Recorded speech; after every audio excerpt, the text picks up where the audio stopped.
Well, welcome everyone. This is the third episode of DMAR's new Top Producer Hangout series. My name is Heather Heuer. I am the Vice President and Managing Broker for PorchLight Real Estate and also the DMAR's Central Director. I am joined with DMAR Director Phil Schell. Phil entered the real estate business in 1975, just out of high school, and he currently works with RE/MAX Alliance, working with over 100 real estate brokers in 3 of their offices, which is the world's largest RE/MAX franchise. In addition, Phil has been a coach and a trainer for integrative mastery programs for the past 6 years. His many years of observing human behavior have given him a unique perspective, and he believes the craziness of the real estate marketplace today has created a greater need for a higher level of professionalism and integrity. I could not agree more. Thank you, Phil, for joining me today. Thanks for having me. It's quite an honor. So we have multiple questions to go through, and we'd also like to invite our audience to join in with their own questions, so please feel free to do so. But let's go ahead and get started. Why don't you tell us a little bit about yourself and what made you choose to go into real estate? When I was a senior in high school, we had career days like they do in high school, and we had some gentlemen come in from a local real estate company and talk to us, and that was rather intriguing to me. And then we took some aptitude tests through our business classes that I was taking, and real estate popped up in the top 3, so it was intriguing. So I actually enrolled in real estate school before I got out of high school, and got my real estate license right out of high school, and started. So I've been in it ever since then. I must admit I wasn't very successful when I was 18. Not a lot of people wanted to buy a house from a bell-bottomed platform shoes kind of youngster, so it took me a while to figure out how to fit in. Well, at the time, it was the style. I was sporting.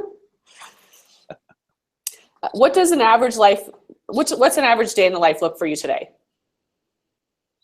I wish I could say it was average, but there's nothing really average about the days that we deal with. You're just doing a lot of things. So I wear a lot of hats through the course of the day, I'm sure, Heather, as you do. I'm still actively selling real estate, although not as aggressively as I was at the peak of my career. But, I'll do 15 or 18 transactions in a given year. And, it's kind of in and out of counseling brokers and dealing with problems and showing some homes or going on an appointment. So it's relatively chaotic. And then, of course, we add our responsibilities to DMAR in there. And we get our days pretty full. So absolutely. The liquor store enjoys my company. I'll say that. Well, I would imagine that there are multiple realtors out there that would agree of that statement. So you actually manage 100 agents in 3 different offices. That's got to be incredibly challenging. How do you manage that type of workload just in that regard? Well, it's extremely rewarding, and I'm blessed because the average experience level of the agents that I'm dealing with is pretty high. So I'm not engaged at the more fundamental levels of mentorship and those kind of things that we normally would do trying to grow our people through a real estate career. But it comes in waves. There are days when I can't get off the phone. There are times when my phone's continuously blowing up, and I try to pride myself on being very quick to respond. I think there's 3 areas for a manager where our people need us the worst. And one is, geez, I was going to solve this problem this way, and I just need to kind of run it past you, see if I'm thinking it clearly. 2, I'm so mad right now, I want to kill somebody, so I need to be talked off the ledge and help me figure out how to solve this problem. And then thirdly is, oh my God, I really screwed up. I'm going to realtor jail. I'm going to be homeless. They're going to take my license and all my money. I've really screwed up. So all of those things, I think, really kind of, in order to really support our people, I think need a relatively quick response in order to help them calm down and get to the next move. And very, very, very rarely is there anything that isn't solvable. Well, that's great to hear. And I think for people that have been in all 3 of those situations, having a quick response and knowing that everything is solvable on some level is really reassuring. So go ahead. No, that's all. That's just kind of my normal day, is just run around doing that and trying to be of service. Keeping your head screwed on. Yeah, exactly. So you see a lot of transactions unfold. Can you provide some insight into our real estate market community getting transactions to the closing table, given all of the over asking price contracts and crazy appraisal language? Well, I wish I knew the number of transactions in a normal, if there is such a thing, normal marketplace. I'm going to guess that the number of transactions that unwind. But I'm going to guess that in a normal marketplace, that's probably 7, 8, 9% of the transactions that will come apart anyway. And I know today we're something north of 20%. I think the issue here is to set the proper expectation with our buyers and with our sellers. So we get into a bidding situation, and we need to set the proper expectation for that buyer as to what's going to happen, what is the proper way to deal with things, the right etiquette as we move through things. If we get awarded the bid, what do we do next? I think it's a disservice when we set an improper expectation. We're going to come in X dollars over list, and we're going to win the deal, and then we'll change our financing, or we'll get it all back through the inspection, or I think that's a big disservice. And I think the buyers in today's market sometimes they're getting to a point where they just want to win. And so they do things in order to win. And when after they won, they go, oh my God, what did I do? And so, I think, again, painting that right expectation, being of support as best we can as their broker. I think we have a craft in our business, and we need to be of support to our people. And that is beyond just the mechanics of the brokerage. I think we have a big obligation and a duty to help manage their emotions. And, we probably as real estate brokers don't buy and sell enough real estate timely enough to remember the stresses and the emotional roller coaster that our clients are going through. And I think we need to remember that in order to try to help them manage what they're dealing with. That's really great advice. Thank you for making a point to express that. So do you feel that you have an advantage to see the new trends that are coming into the marketplace as they start to happen, especially on a contract level? And are there any new contract trends that you have observed lately? There is some trending going on. Of course, a lot of it's not new. Backfilling an appraisal to $10,000, or waiving inspections or things. And we start getting into those types of things. I think we need to again set the right expectation. Some of these things, one of the trends that I am seeing is that I'm seeing in contracts that a percentage or a portion of the earnest money is non-refundable from day one. And it's maybe the earnest money is $7,500 and $1,500 if it's non-refundable regardless. But the seller gets that money regardless. And I think that can be appropriate in certain situations. But I think you got to have a pretty sophisticated buyer to truly understand what that means, because they go in with that expectation sometimes, and then we find that we got a shock furnace, and the seller is unwilling to do anything about it, and now we walked away from that $1,500 or whatever it is. So I think setting that expectation is really, really important.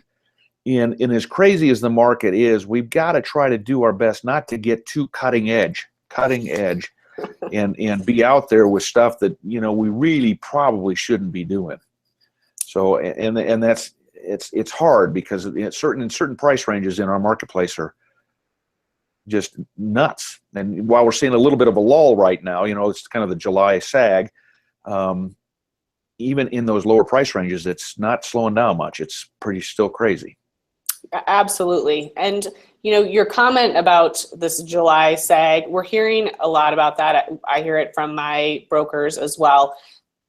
DMAR came out with what they termed as a plateau in the marketplace.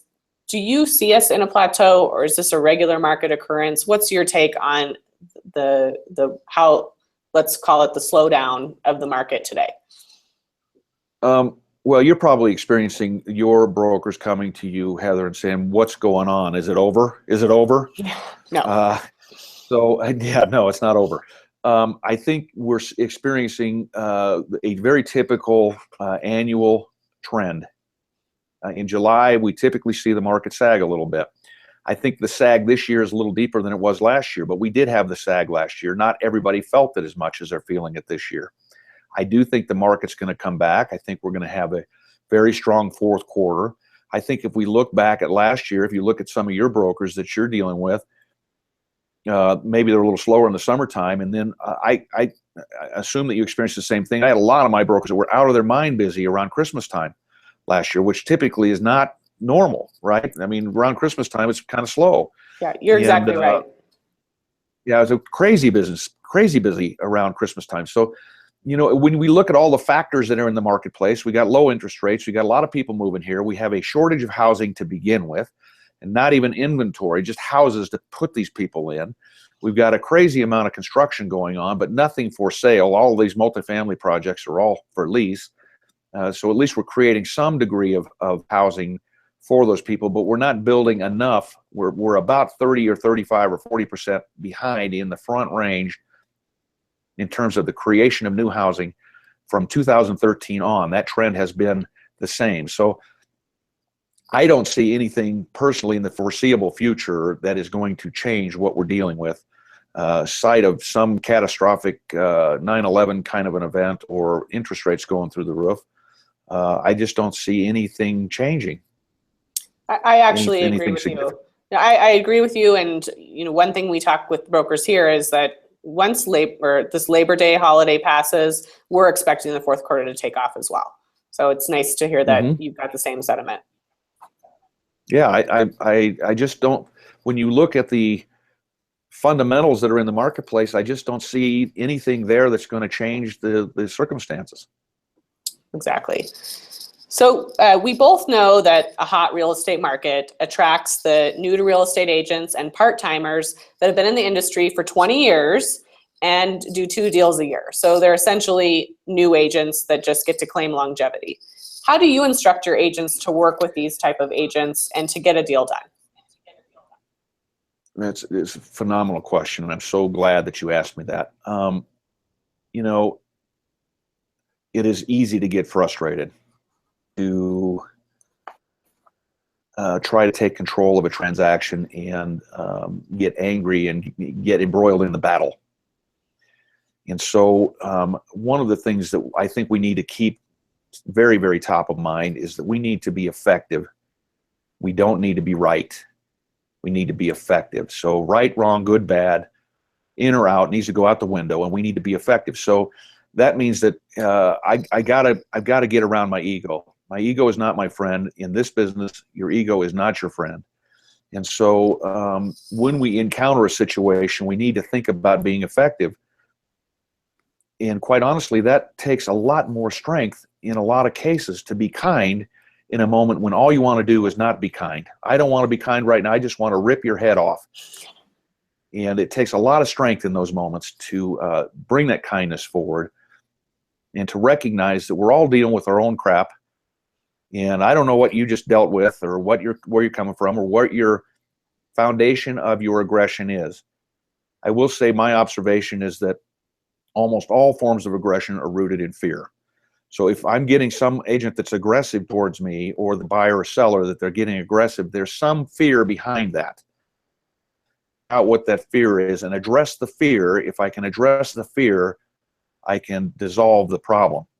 And in that place, I can become effective by being empathetic and compassionate about what they are fearful of and try to help them solve the problem. And in solving that problem, I can solve whatever the larger problem is.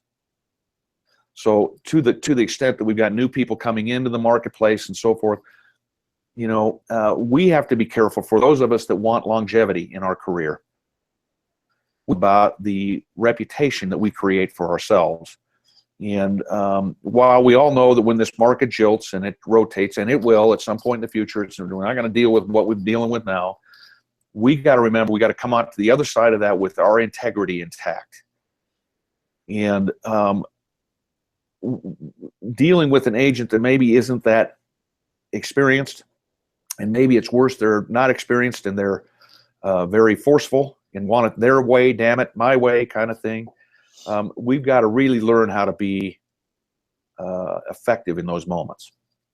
I think that's really great. Effective versus ego, or versus being right, and really not letting that ego take advantage. You know, my concern here, if we did a poll today of people in the metro area that have closed on their house in the last 30 days, what would be the percentage of people that might say it was a miserable experience? And whatever that is, whatever comes to your mind, it's too damn many.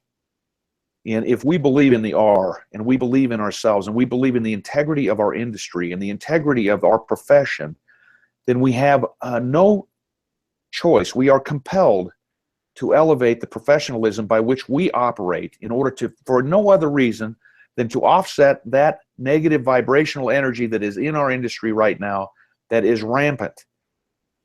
And it's critical right now that we become as professional as we possibly can. And professional doesn't mean to be the advocate so strongly for our client that we advocate them right out of the transaction, or we make everybody miserable as a result of me trying to advocate their position, or a lot of times what I believe their position should be. So, you know, we have to let go of our ego. We have to let go of our desire to control the transaction and our desire to be the one that's making the decision. We're not making the decision. It's our clients that are there to make the decision. If my client is getting upset with the other side of the transaction, what am I doing to contribute to that? I mean, I am the gatekeeper of the information. I am the filter of the information. So if I want a good, solid transaction, I want to be the professional when we get to the other side. I want my client to look at me at the end and say, that was so easy and so smooth. Man, that was easy money for you, wasn't it? That's what I want to hear. Not really, but right. Well, that's I earned my money because it looked like that, right? And so what you're talking, what you're talking about a relationship. You want to create relationships to get the deals done versus a transaction that's just about the end. It has to be. It has to be. Otherwise, what's the purpose? Are we all in this just to earn a paycheck? I hope not. Is the paycheck the format of our success? Do we not have a desire to be more than successful, but be significant? Don't we want some significance in our life?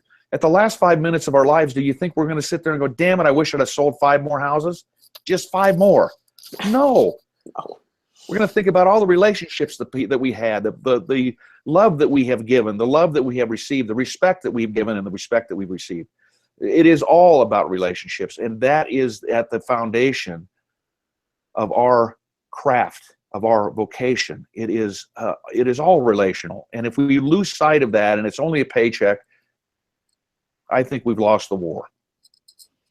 I think that's excellent advice, and hopefully many of the viewers will take that into account and you know, really think about things when they're in the transaction and they're having a difficult situation or a difficult person or a difficult client, and that they understand that preservation, the integrity, the relationship itself is what we're preserving. And at the end game, if they buy the house, great. Otherwise, they're probably going to find a better one. Well, you know, you raise a great point about attachment. And attachment has a lot of different faces. We can be attached to the transaction because we need the commission. We can be attached to the transaction because we believe our integrity is wrapped up into it. We can be attached because our reputation is at stake. We can have a lot of forms of attachment to the transaction, but the reality is we have no control over whether a real estate transaction closes or not. Mm-hmm. None. At best, we can manage it. Now, when I say suggesting at all that we don't deliver great service and that we don't come forward with our highest self and try to really create a great experience and a great relationship and give great advice.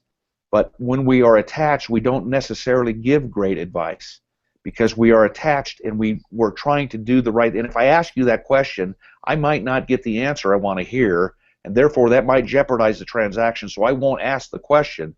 And without knowing the answer to the question, I can't give you great advice. So attachment really gets in our way. We can have great intention to have a great year. We can have great intention to make $250,000 this year.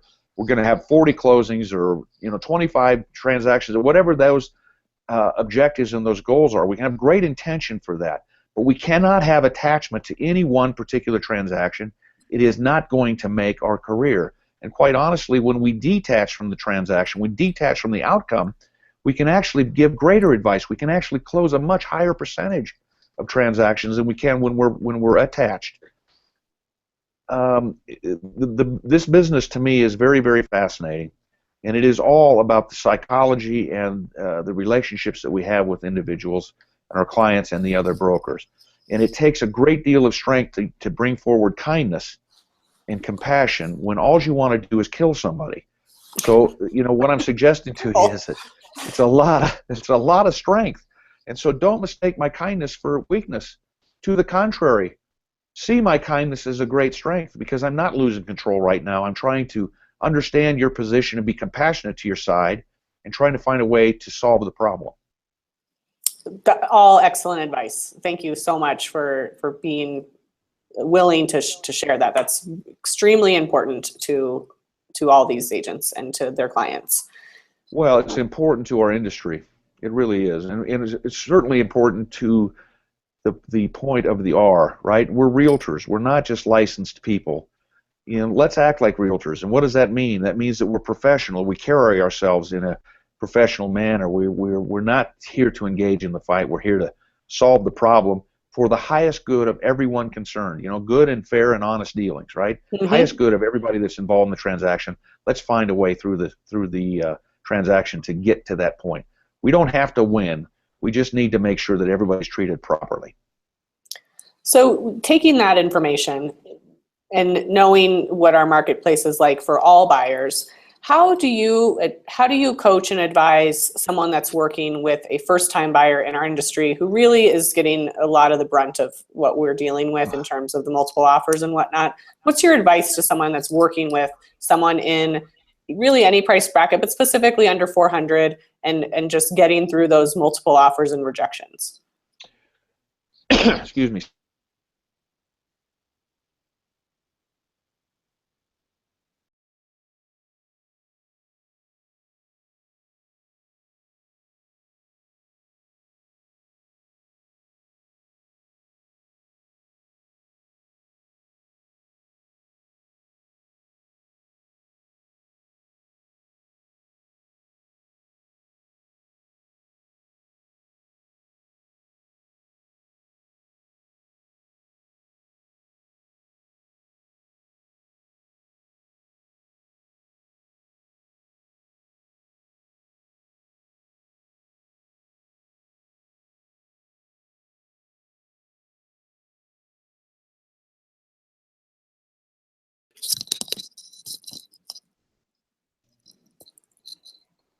There you are.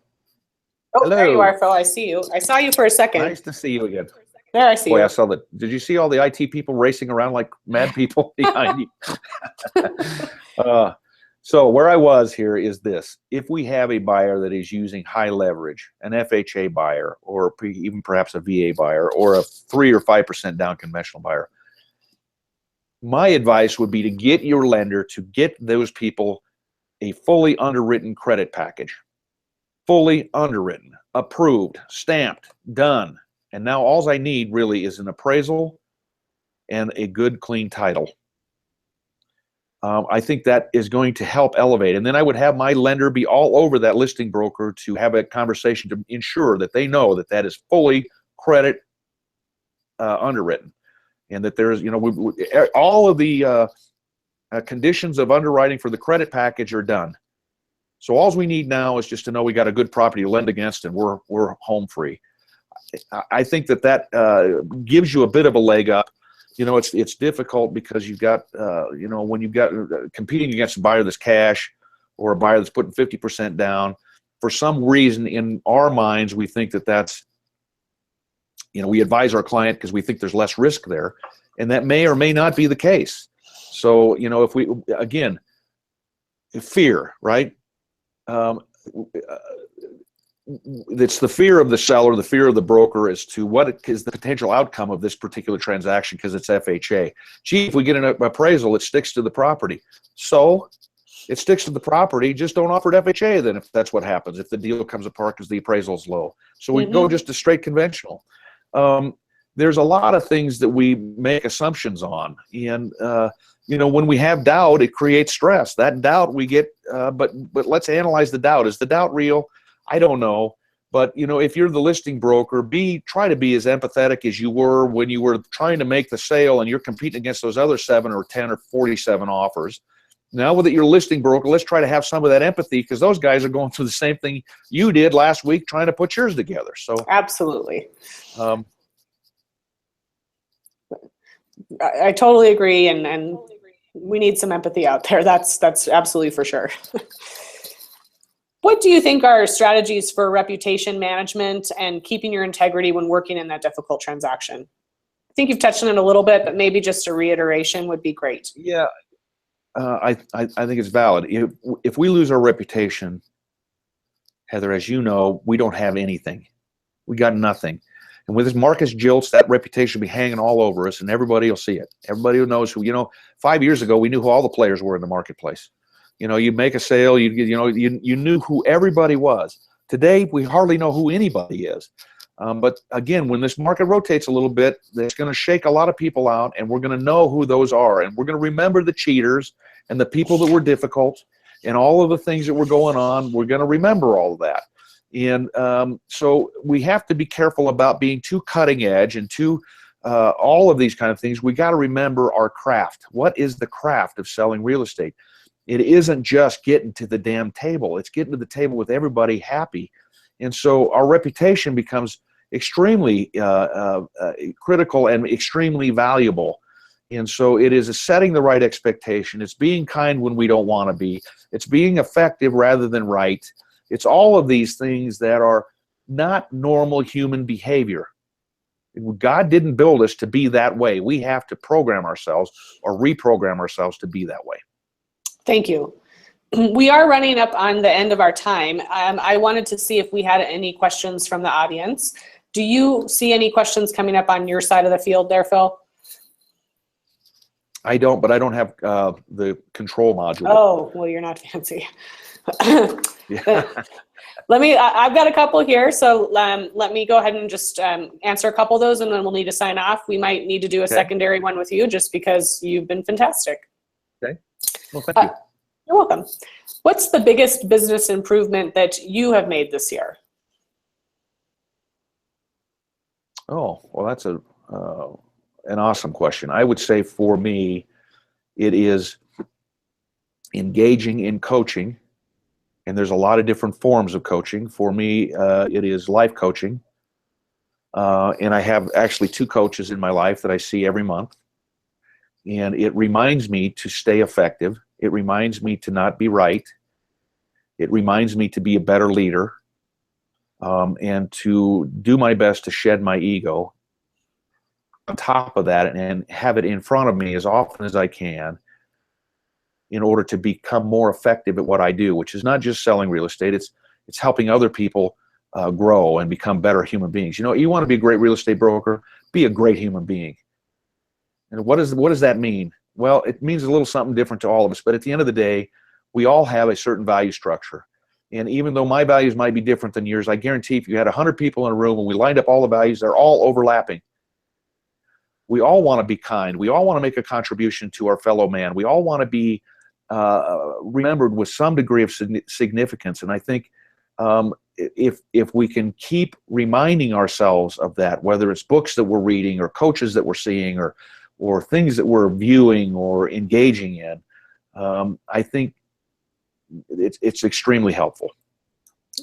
Awesome. That's really fantastic advice, and you're lucky that you have the opportunity to have those life coaches in your life. So that's fantastic. One last question: what's the most important lesson that you've learned this year? Again, a really, really, really good question. And that, I think, is to probably bite my tongue and count to 10 before I react. Everyone could do that. You know, yeah, I think, I've said this many times. I'm going to say it again. The real estate market we are in right now is stupid. In a word, it is stupid. Okay. And I've seen a lot of real estate markets in my 41 years in this career.